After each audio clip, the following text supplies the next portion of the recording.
जिन्ने भी पेरेंट्स ने वो बाहर रहन, बस टीम अंदर रहे ते नाले पेल साहबान।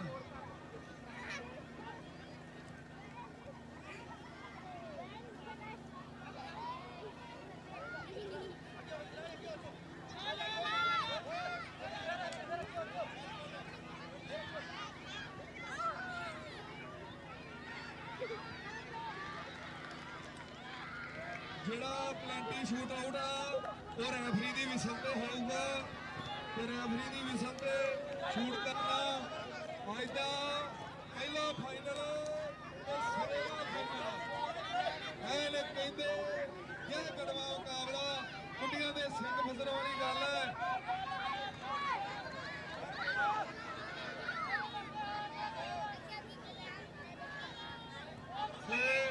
ਲੋਕਲ ਕਲੱਬ ਦੀ बहुत तगड़ी परफॉर्मेंस जी इन्होंने टीम तैयार की कोच साहबान कहते कि 3 साल ही होए इस टीम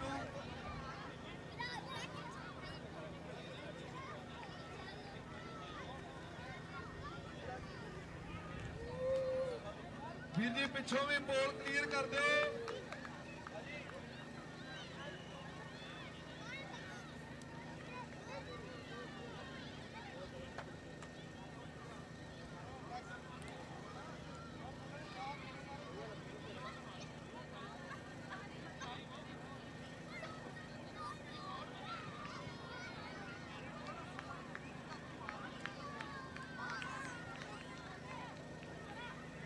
गोलकीपर नेम इज सहज ते अगर पलैंटी लाने तैयार। रेफरी दी विसल ते बल्ले बल्ले बल्ले बल्ले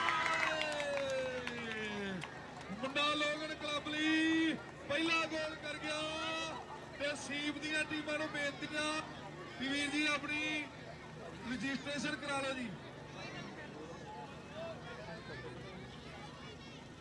El alarma da